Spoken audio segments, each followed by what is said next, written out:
والصلاة والسلام على سيد المرسلين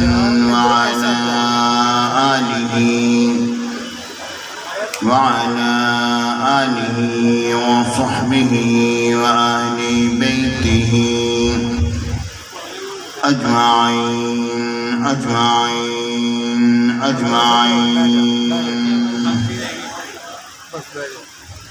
أما بعد فأعوذ بالله من الشيطان الرجيم. بسم الله الرحمن الرحيم. إنما يخشى الله من عباده العلماء. صدق الله العظيم وصدق رسوله النبي الكريم الأمين. وإن الله تعالى عز وجل قال في شان حبيبه مخبرا وآميرا: إن الله وملائكته يصلون على النبي يا أيها الذين آمنوا صلوا عليه وسلموا تسليما. اللهم صل على سيدنا مولانا محمد المصطفى بديع طائع وبحر الوفاء بديع الجمال وبحر الشفاء سيدنا أبي الزهراء وآله وبارك وسلم. محترم حضرات، سامعین کرام، حاضرین محفل، علماء کرام، مشائخ الزام، برادران اہل سنت، پیارے ساتھیوں، دوستوں، بزرگوں، پیارے میرے بچوں، السلام علیکم ورحمۃ اللہ وبرکاتہ. ماشاءاللہ یہاں پر اتنے علماء اور مشائخ البغل ہیں، ہر ایک کا نام لینا ممکن نہیں، اور میرے خیال میں مجھے ان میں سے ایک تو کوکب بھائی کا نام یاد ہوگا، یا اس کے علاوہ چند کا. میرا آنا جانا بہت کم ہے، محافل میں ان علاقوں میں بہت کم آیا، چہرے سے شناسائی علماء سے بہت کم ہے. ایک مدرس آدمی ہوں، ابھی بھی جامعہ میں پڑھاتے ہیں، اس سے اٹھ کر آیا. 10 بجے تک بخاری شریف اور ترمذی شریف پڑھائی، حاضر ہو گیا.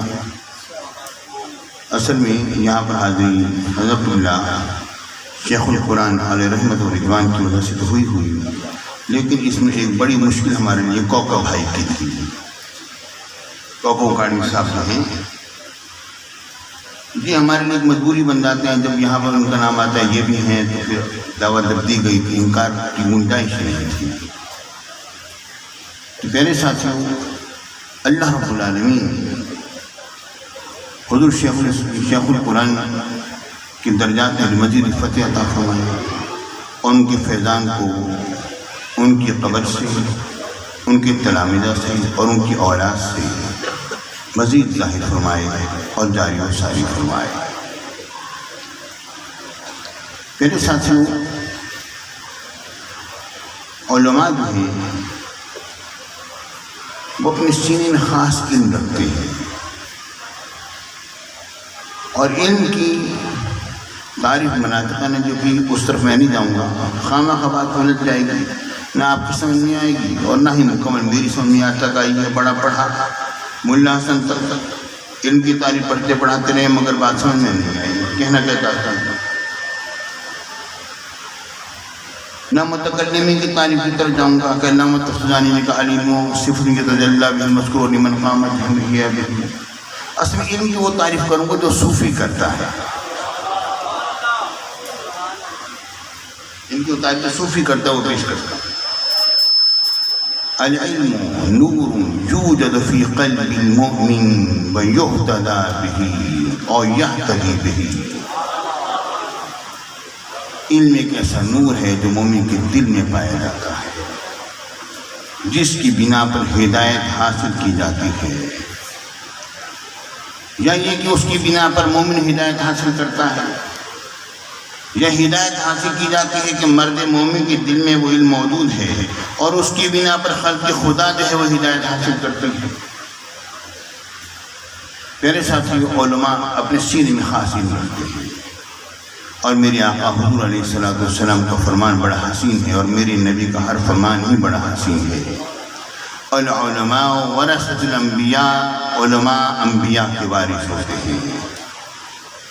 سیدنا داؤد علیہ السلام کے کئی بیٹے ہوئے، لیکن رب العالمین نے فرمایا وَوَرِثَ سُلَيْمَانُ داؤد، کہ سلیمان علیہ السلام داؤد علیہ السلام کے وارث ہوئے۔ وہ کیا وراثت تھی؟ وہ علم کی تھی، حکمت کی تھی۔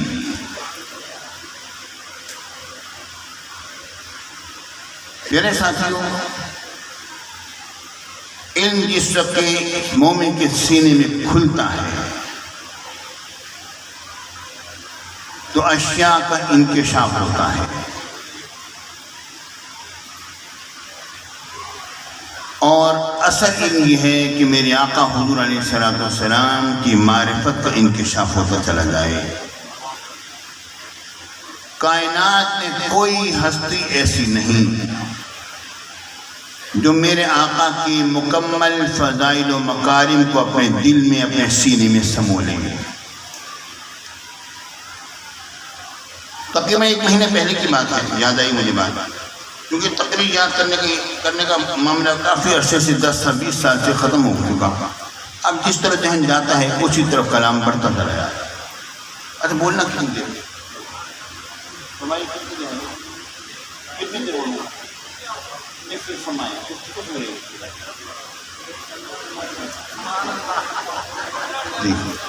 مہربانی، کیونکہ میں نے وہی بات کی، پرانی بات کی، پھر بعد میں جملہ حقوق محفوظ ہے اس بات۔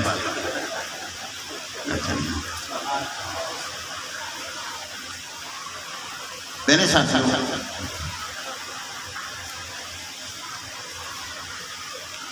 کہ علم جو ہے وہ مومن کے سینے میں ہوتا ہے، اور اصل میں علم ہے حضور علیہ السلام کی معرفت کا، اور کوئی شخص ایسا نہیں، کوئی ذات ایسی نہیں جو میرے آقا کی مکمل فضائل و مکارم کو اپنے سینے میں لے لے، کوئی نہیں ہے۔ میں عرض کر رہا تھا کہ جامعہ انوار کے اندر میں دور حدیثی پڑھا رہا تھا، 1 مہینے پہلے کی بات ہے۔ الحمدللہ کا شکر ہے، آج تو اب تو تعداد میں بہت ہے۔ دور حدیث شریف میں 182 طلباء، جو کہ آج ہم اپنے جامعہ کی مسجد کے برآمدے میں بیٹھ کے پڑھاتے ہیں، دارالحدیث ناکافی ہو گیا۔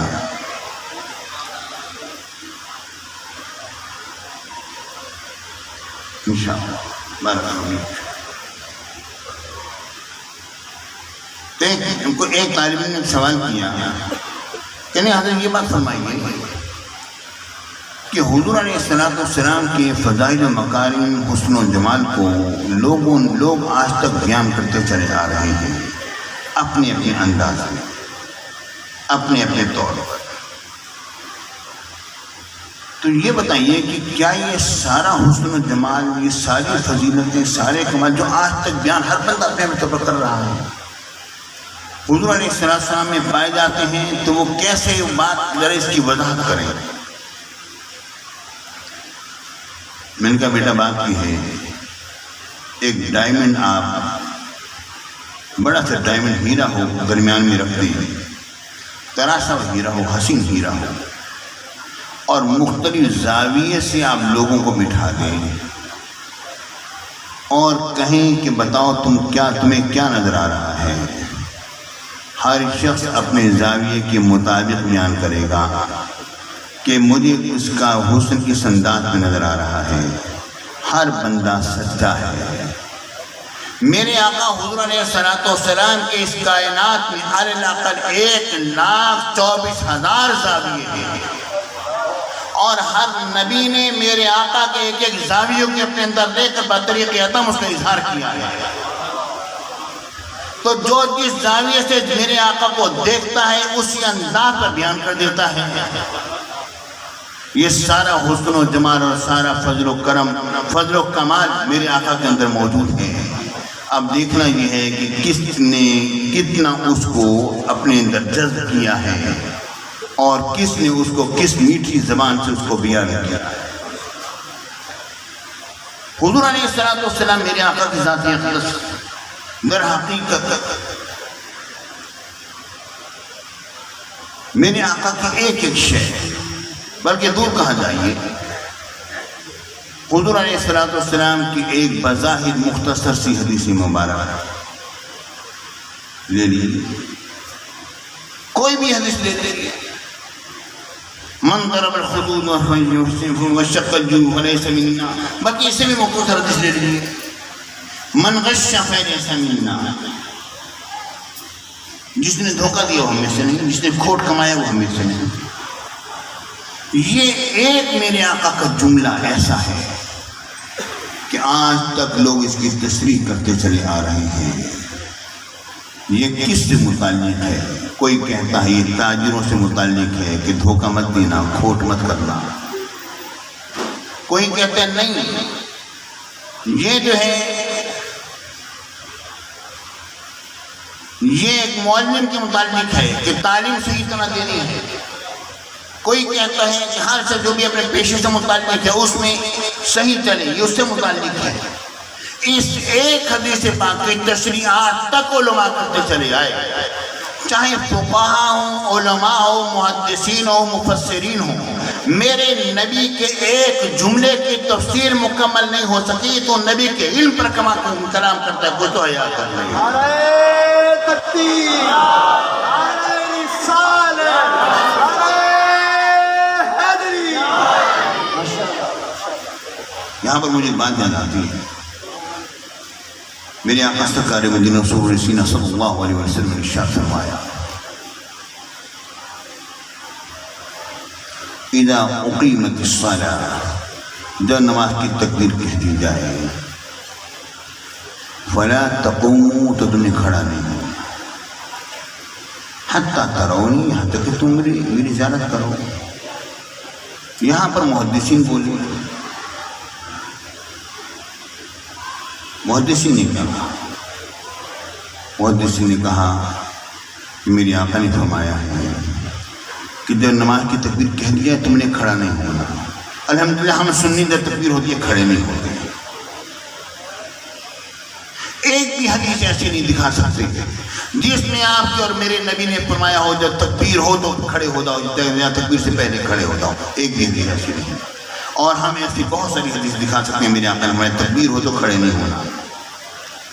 اب محدث بولتا ہے، کہتا ہے تکبیر پر کھڑا نہیں ہونا، میرے آقا نے فرمایا یہاں تک کہ تم میری زیارت کرو۔ مطلب یہ ہے کہ جب آنے کا وقت ہوتا تھا حی علی الصلاۃ، حی علی الفلاح کا، اس وقت پر کھڑا ہونا ہے۔ میرے آقا تشریف لایا کرتے تھے، اس وقت پر کھڑا ہونا ہے۔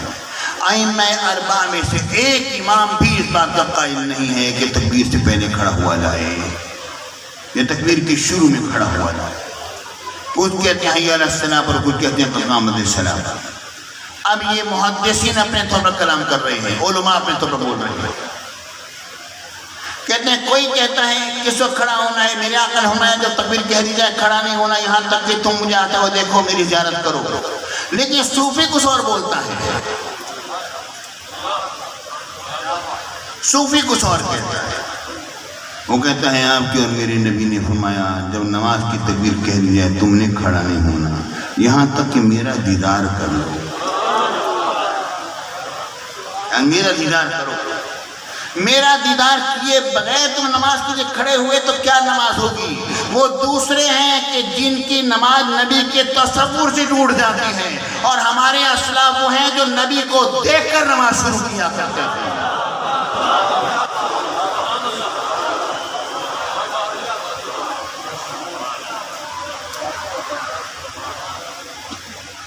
میرے سچ یہ علم ہے، ہر ایک اپنے اپنے طور پر بولتا ہے، لیکن جس کا دل زندہ ہو جاتا ہے وہ دل کی قوت سے بولتا ہے۔ حضرت سید ابن عربی نے بڑی خوبصورت بات فرمائی، ماتے ہیں کہ حضور علیہ السلام نے فرمایا جب کوئی برائی ہوتے ہوئے دیکھو تو اس کو ہاتھ سے روکو، اگر ہاتھ سے نہیں روک سکتے ہو تو اس کو زبان سے منع کرو، اگر زبان سے نہیں روک سکتے ہو تو اس کو دل سے برا جانو، اور یہ ایمان کا ضعیف ترین درجہ ہے۔ فرماتے ہیں اس کا مطلب یہ ہے کہ جب کوئی برائی ہوتے ہوئے دیکھو تو دل سے اس کو روکو، اور یہ ایمان کا ضعیف سے نہیں بلکہ ضعف سے نہیں بلکہ ضعیف سے ہے، ایمان کا دگنا درجہ ہے۔ جن کے دل زندہ ہو جاتے ہیں وہ اپنے دل کی قوت سے سارا کام کرتے ہیں۔ یہی تو وجہ ہے کہ ہمارے خواجہ نے ایک کرم کی نگاہ ڈالی تو 90 لاکھ مسلمانوں کو کلمہ پڑھا دیا۔ پیارے ساتھیوں، وہ ماحول مدرسہ بنانے کا نہیں تھا. آپ بڑی یونیورسٹی بنا لیتے، کتنے ہندو آتے قرآن سیکھنے کے لیے. وہ محال یہی تھا کہ کرم کی نگاہ ڈالی جائے اور دلوں کی دنیاؤں کو آباد کر دیا جائے. لیکن ملتان کا ماحول اور تھا کہ وہاں پر حضرت بہاؤالدین زکریا ملتانی نے ایک عظیم الشان یونیورسٹی قائم کی جس میں 5000 علماء جو ہے وہ تعلیم حاصل کیا کرتے تھے. وہاں پر علماء کا ماحول تھا. رب العالمین نے ہر جگہ کے مطابق، پروردگار نے اپنی حکمتوں کے مطابق اپنے مقدس بندوں سے کام لیا ہے. کسی سے دل کی قوت سے کام لیا ہے، کسی کی زبان کی قوت سے کام لیا ہے. یہ رب بہتر جانتا ہے کس سے کس انداز میں کام لیا. ہر ایک کا اپنا اپنا انداز ہے. وہ حدیث بھی مجھے یاد آتی ہے، میرے آقا نے فرمایا قرۃ عینی فی الصلاۃ، میری آنکھ کی ٹھنڈک نماز میں ہے. ہر شخص اپنے اپنے طور پر بولنے لگا. محدث کہتے ہیں، کوئی کہتا ہے سجدہ مراد ہے، حضور کو سجدہ بڑا پسند تھا. کسی کا سورہ فاتحہ مراد ہے، ہر رکعت میں ہے. کس نے کوئی کلام کیا، کس نے کوئی کلام کیا. کس نے کہا نماز کے اندر جو درود ہے وہ حضور کی آنکھوں کی ٹھنڈک ہے، وہ مراد ہے. پیارے بھائی، ایک آنکھ والا بولتا ہے دلی سے.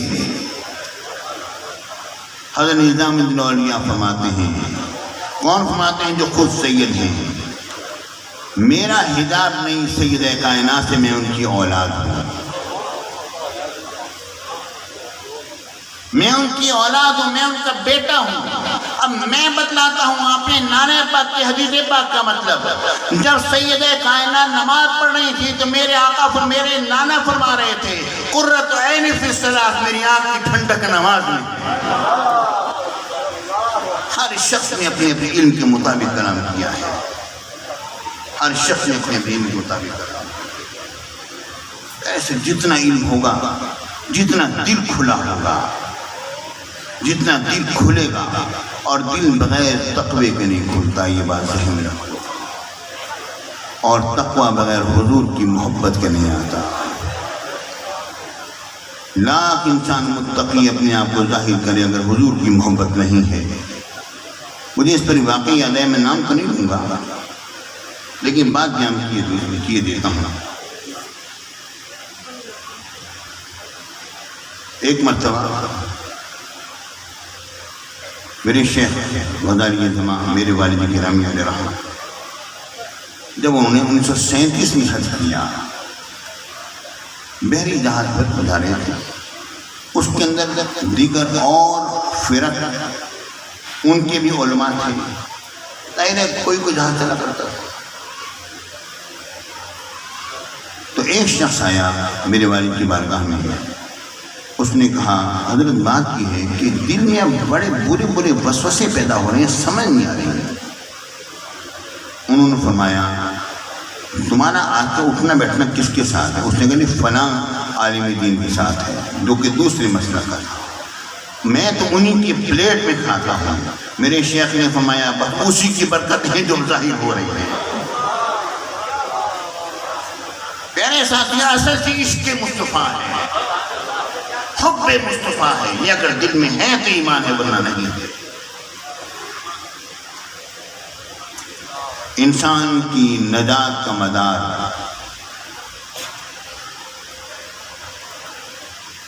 اس آخری سوال پر ہے جو انسان سے ہوگا.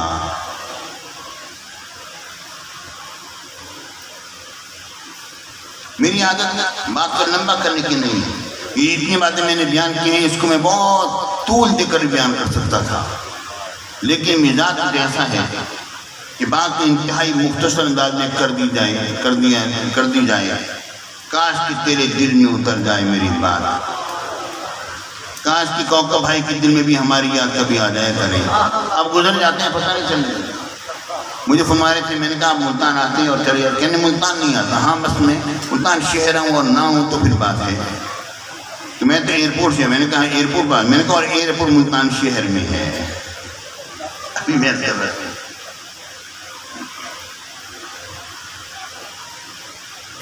میرے ساتھیوں، انسان کی نجات کا مدار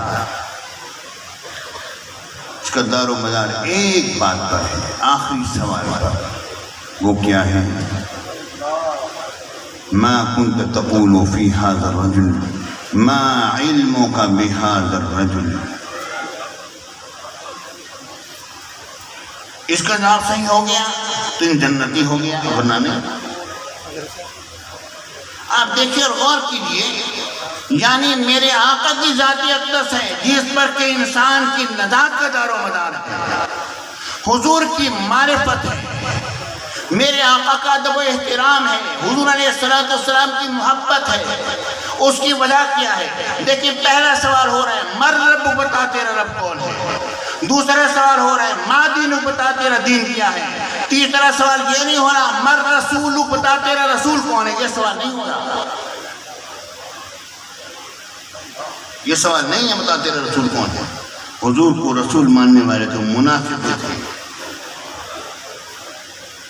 کلمہ پڑھنے والے بھی حضور کو رسول تو مانتے ہیں مگر رسالت کے تقاضوں کو پورا نہیں کرتے. یہ سوال نہیں ہوگا کہ مر رسول، بتا تیرا رسول کون ہے. وہاں پر سوال ہو رہے ہیں مر رب، بتا تیرا رب کون ہے. رب یہ اللہ پر بات ختم تھا. ما دینک، بتا تیرا دین کیا. دین اسلام بات ختم تھا.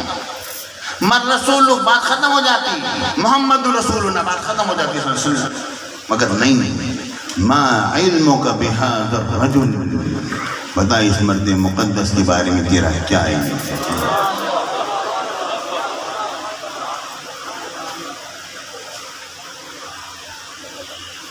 ما كنت تقول في هذا الرجل، بتا اس مرد مقدس کے بارے میں تو کیا کہا کرتا تھا.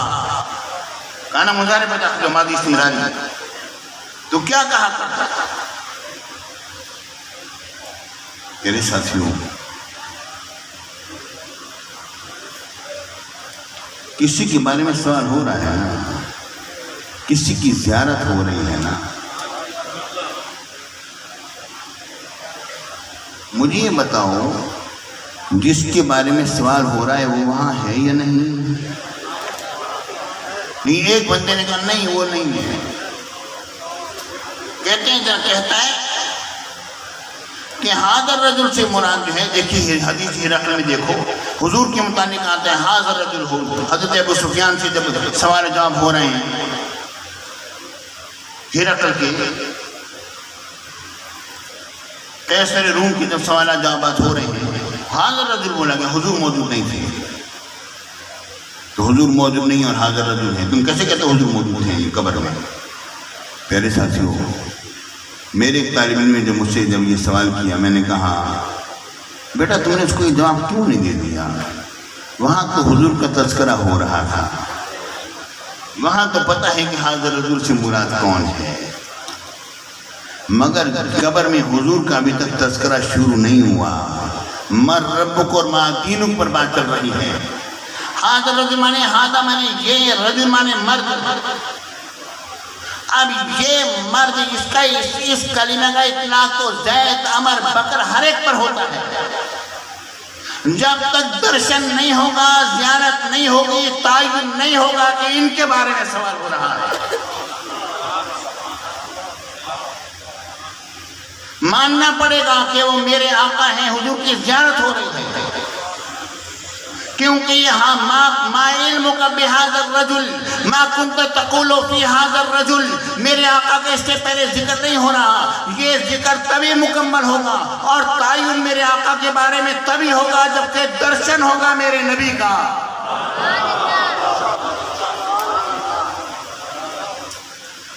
اب یہ مجھے بتاؤ، جو نظر آ رہا ہے، جو نظر آ رہے ہیں اس کو، وہ کون ہے؟ حضور ہے یا کوئی اور ہے؟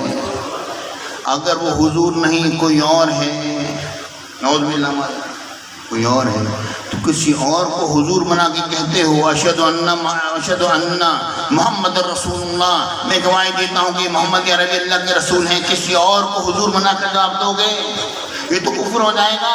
غیر نبی کو نبی کہنا کفر ہے، غیر نبی کو نبی کہنا کفر ہے. ماننا پڑے گا کہ وہ حضور ہی ہیں.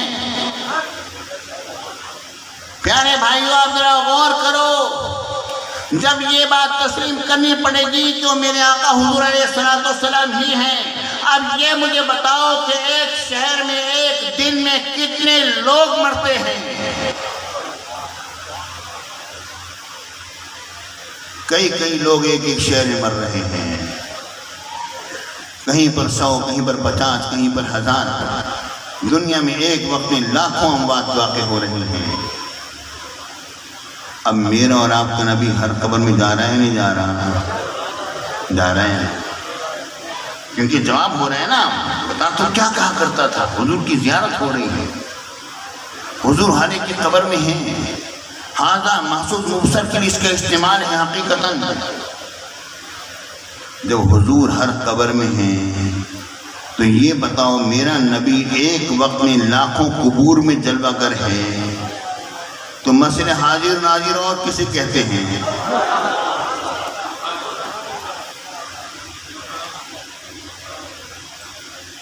یہ تو بتاؤ مسئلہ حاضر ناظر اور کیا ہے؟ یہی تو ہے کہ میرے آقا مختلف مقامات پر جلوہ گر ہوتے ہیں۔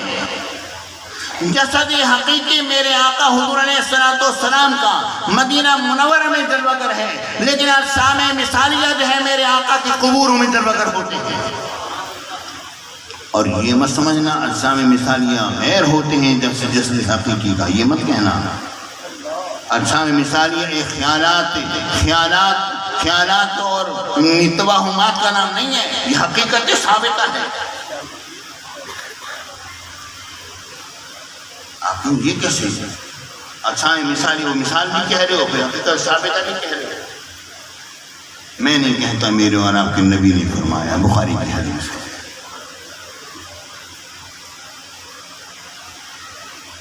میرے اور آپ کے نبی نے ارشاد فرمایا، مشہور زمانہ حدیث ہے، سب نے سنی ہوگی۔ حضور علیہ السلام صلاۃ الکسوف پڑھا رہے ہیں، نماز پڑھا رہے ہیں۔ حضور آگے بڑھتے ہیں، پیچھے بھی ہٹتے ہیں۔ یا رسول اللہ، آپ نماز میں آگے بھی بڑھے اور پیچھے بھی ہٹے، لگتا یہ تھا جیسے کچھ لینے کے لیے آگے بڑھے ہیں۔ میرے آقا نے ہاں، یہ سامنے کی دیوار پر، محراب کی دیوار پر، یہاں پر جنت میرے سامنے حاضر کی گئی تھی۔ اس کی دیوار میں انگوروں کی خوشے تھے۔ میں نے ارادہ کیا کہ میں خوشہ توڑوں، میں خوشے توڑوں، کتاب میں خوشے توڑوں۔ لو اخذتها لأکلتم ما بقیت الدنیا، اگر میں نے وہ خوشے توڑ لیے ہوتے، رہے دنیا تک وہ تم کھاتے رہتے، تم سے ختم نہ ہوتے۔ پیارے بھائیو، جنت جو ہے اپنے صورت مثال حدیث پاک میں آتا ہے، ان الجنت ممثلہ، جنت جو ہے صورت مثالیہ میں میرے سامنے پیش کی گئی ہے۔ اور میرے آقا فرماتے ہیں اگر میں خوشے توڑ لیتا تو تم رہے دنیا تک کھاتے رہتے۔ جس نے مثالی کوئی اوہامات، خیالات باطل تصور مت کرنا، یہ حقیقت ثابت ہے، تبھی تمہارے اگر توڑ لیتا تو قیامت تک کھاتے رہتے، ختم نہ ہوتے۔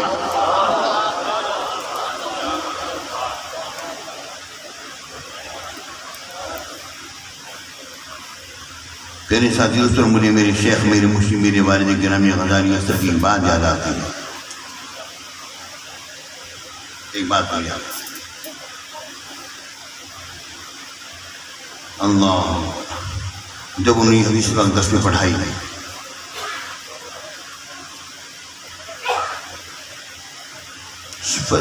دس میں بتائی نماز فجر کی بات بند کہ میرے آقا حضور علیہ السلام نے فرمایا، كنت النبي وآدم بين الماء والطين، كنت النبي وآدم بين الروح والجسد۔ میں اس وقت نبی تھا جب آدم علیہ السلام مٹی اور پانی کے درمیان تھے، وہ جسم جب آدم نہ تھے تو میں نبی تھا۔ مطلب یہ تو ہمارے مولانا تھے شاہ جمالی، مولانا فیض احمد صاحب شاہ جمالی، میرے والد کی شاگرد، وہ 10 میں حاضر تھے۔ کہنے کی حضرت یہ فرمائیں کہ کن تو کہ میں نبی تھا، ان تو کی تو ضمیر سے مراد کیا ہے؟ حضور کی روح انور ہے۔ میں بات اسی طرف لے کر آؤں گا جس کی مثال کی طرف لے کر آؤں گا۔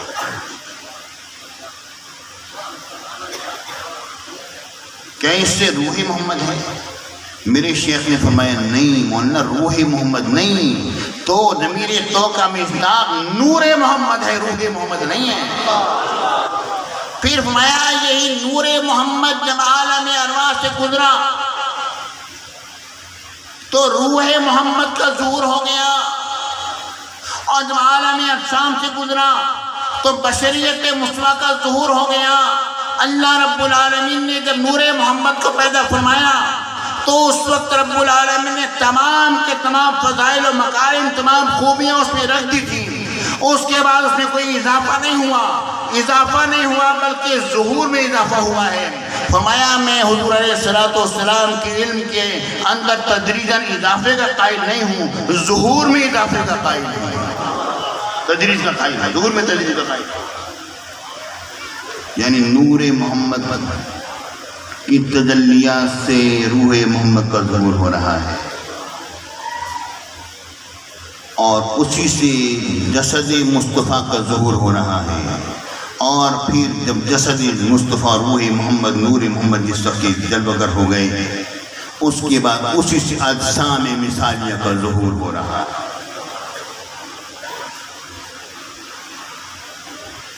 میرے آقا حضور علیہ السلام کے اجسام مثالیہ پیارے بھائی حقیقت ثابتہ ہے، یہ مت سمجھنا کہ اوہامات خیالات باطلہ ہیں، یہ مت سمجھنا، حقیقت ثابتہ ہے۔ اس طرح بات کہی دیتا ہوں، ابھی جان گیا۔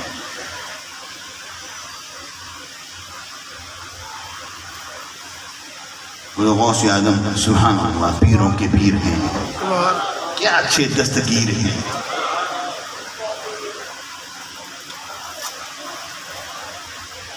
پیارے بھائیو، جس کی حضوات اکثر سچی نسبت ہو جاتی ہیں نا، پھر اس کا دماغ بھی چڑھ جاتا ہے۔ ایسے شہنشاہ سے جب سچا لگاؤ ہو جائے وہ کبھی اس شخص کے پیٹ نہیں لگنے دیتا۔ حضور غوث اعظم بات فرما رہے ہیں، مشہور واقعہ ہے۔ حضور غوث اعظم بات فرما رہے ہیں،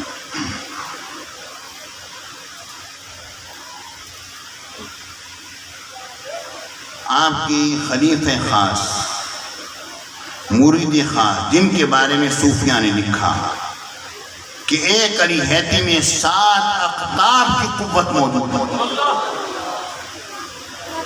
اور جب آپ اپنے حجر مبارک سے نکلا کرتے تھے تو علی حیتی نے آپ کا دہنا خچر کا رکاب تھاما ہوا ہوتا تھا، اور وقت کے کتب نے دوسرے کتب نے آپ کے بائیں رکاب کو تھاما ہوا ہوتا تھا، اور میرا شہنشاہ نکل رہا ہوتا تھا۔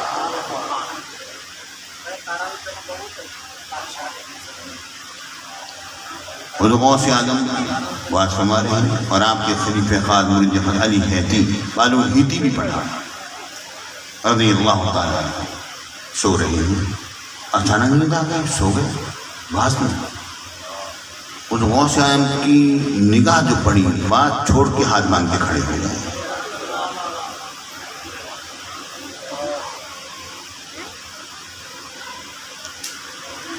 بات چھوڑ کے ہاتھ باندھ کے کھڑے ہو گئے۔ مرید سو رہا ہے، پیروں کا پیر ہاتھ باندھے کھڑا ہے، اور ایسا پیروں کا پیر سبحان اللہ کیا عرض کروں۔ پیارے ساتھی، میرا ایک عقیدہ ہے، باقی اللہ بہتر جانتا ہے، لیکن میں تو اتنی ہی بات جانتا ہوں، اللہ رب العالمین نے جب غوث اعظم اور خواجہ غریب نواز کو پیدا فرمایا تو ان کے بعد ان جیسا دوسرا نہیں آئے گا۔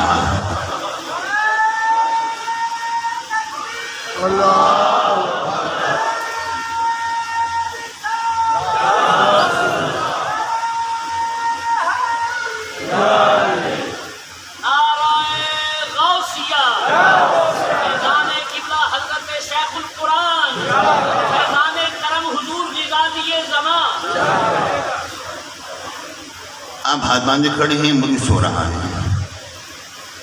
جب شیخ علی حیتی کی آنکھ کھلی، آپ نے جہاں سے بات چھوڑا تھا واپس تشریف لائے، بات شروع کر دیا۔ واز کے بعد کسی نے کہا حضور کیا معاملہ تھا؟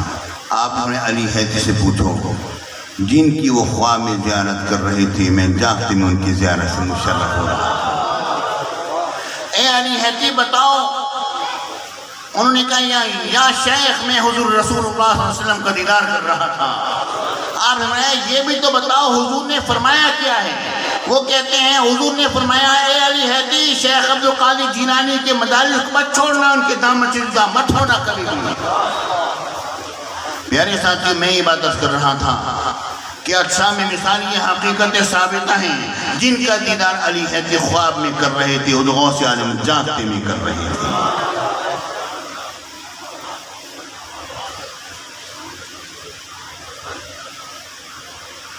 نہیں وہ میں نے غور کیا، وہ نہیں بنے گی، وہ عکس ہے، اس کی مثال نہیں بنے گی کیونکہ وہ غیر ہے اس کا۔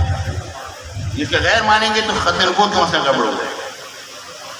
میری توجہ دلا دی، وہ بھی ضرور گھر بھی کر پاؤں گا تھوڑا سا، کوئی بات نہیں۔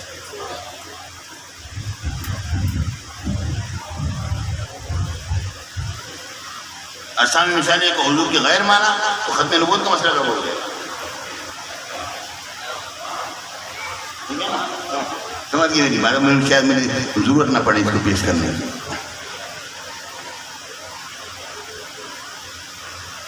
میرے ساتھیوں، میرے آقا حضور علیہ السلام نے فرمایا جس نے خواب میں میری زیارت کی، من رآنی فی المنام فسیرانی فی الیقظہ، جس نے خواب میں میرا درشن کیا ان قریب جاگتے میں بھی میری زیارت سے مشرف۔ مجھے کوئی دیکھے مجھے تو پتہ نہیں چلتا، مجھے فلاں نے دیکھ لیا۔ حضور نام نے آپ خواب میں دیکھا، بتاؤ کیا دیکھا؟ مجھے کوئی دیکھے مجھے پتہ نہیں چلتا، کوکا بھائی کوئی دیکھ لے نہیں بھی پتہ نہیں چلے گا، سچی بات ہے، کچھ بھی کرنا ہی ہے۔ لیکن میرے آقا فرماتے ہیں جس نے مجھے دیکھا وہاں قریب جاگتے میں بھی میری زیارت سے مشرف ہوگا۔ یعنی جس نے مجھے دیکھا مجھے پتہ ہے فلاں شخص ہے، اس کے پاس میں گیا ہوں، مجھے یہ بھی پتہ ہے کہ اس نے مرنا کب ہے، اس سے پہلے دوبارہ بھی تشریف لے جانا ہے۔ تمہارے حافظ جواب دے جائیں گے، میں نہ بھولوں گا اس کو جسے میں نے دیدار کرایا، جاؤں مرنے سے پہلے جاؤں گا۔ اللہ اکبر، اللہ، نعرہ تکبیر، نعرہ رسالت، نعرہ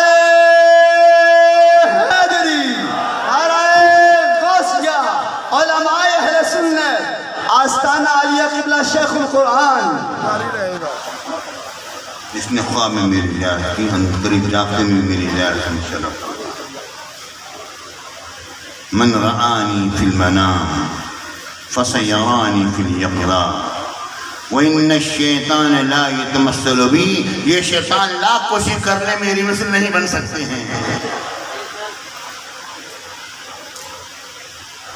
اور تو بھائی کوئی ادھر متوجہ کر دیا سارا نہیں، آپ نے وہ نہیں سنا جو میں نے کہا۔ میں تو آیا آپ کو ادھر سے مطلب شیخ قرآن کا احترام میرے حکم میں ہے، اپنے اسلاف کا احترام نہیں ہوگا پیارے بھائی، وہ تو وہ شخص صحیح آدمی نہیں ہوگا، اس کے دل میں اسلاف کا احترام نہیں ہوگا۔ لیکن یہ کہ میں آیا تو آپ کو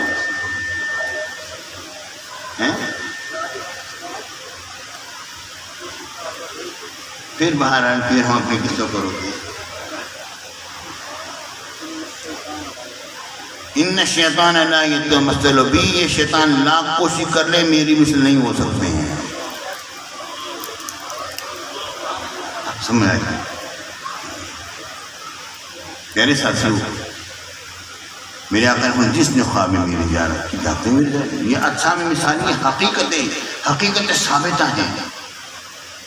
اب دیکھو اور غور کرو، جب ایک بات سے یہ بات ثابت ہو گئی کہ حضور علیہ السلام ایک وقت میں بے شمار جگہوں پر سربگر ہو سکتے ہیں، قبروں میں تشریف لے جا رہے ہیں، ایک آدمی کہتے ہیں کہ عالم برزخ میں گئے ہیں، عالم دنیا میں تو نہیں آئے، عالم برزخ میں گئے ہیں۔ پیارے بھائیوں، بڑی عجیب سی بات ہے، عالم برزخ میں گئے ہیں، عالم دنیا میں نہیں گئے۔ میرے آقا فرما رہے ہیں کہ اسے میرا دیدار کرایا جاتا ہے اور میں وہاں جلوگر ہوتا ہوں، یعنی کہ یہ تو نہیں فرمایا اسے میرا دیدار کرایا جاتا ہے۔ اب یہ بتاؤ وہ جہاں پر ہے عالم برزخ اس کا وہیں پر ہے نا، وہاں پر حضور آئے یا نہیں آئے؟ اور یہی تو بات ہم کہہ رہے ہوتے، تم کچھ بھی کوشش کر لو، کہیں کسی طرح بھی نہ پڑھنے کی کوشش کرو، بات وہی بنے گی جو ہم نے کہی ہے۔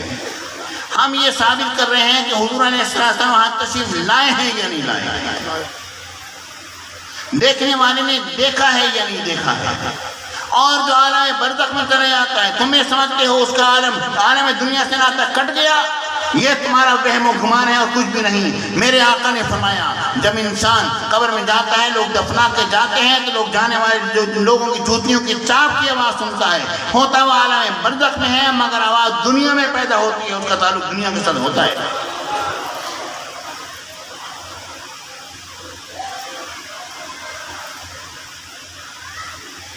میرے آقا حضور علیہ السلام تشریف لائے۔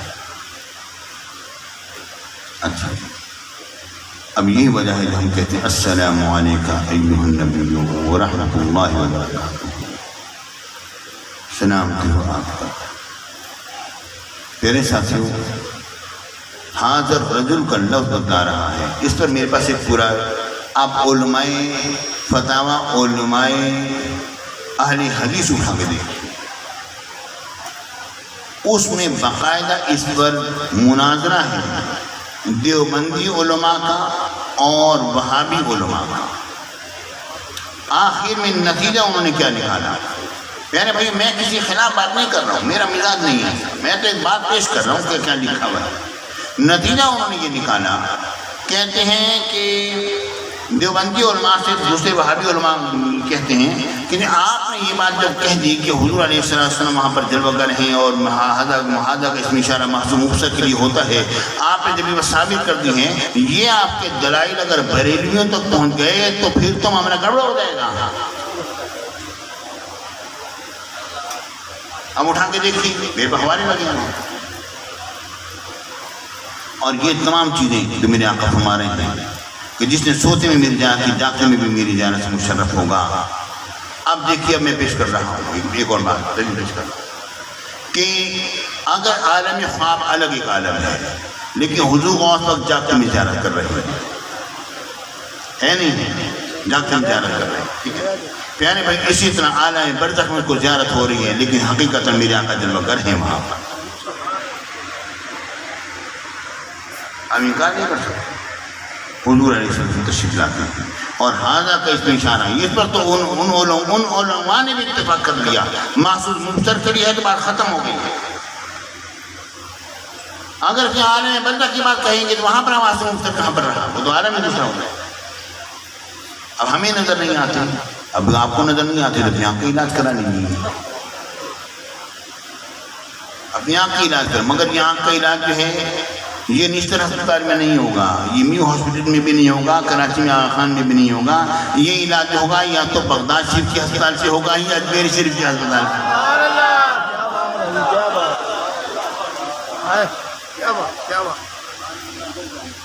ادھر جانا ہے، وہاں سے علاج کرنا۔ تیرے بھائیوں، یہ بات ذہن میں رکھو کہ نجات کا مدار حضور علیہ السلام کی ذاتیت کا ہے۔ اگر حضور کے ساتھ صحیح تعلق ہے تو جنت میں ہو، ورنہ نہیں۔ اب آخر میں ایک بات عرض کر رہا ہوں، اپنے آپ سے جاتا ہوں،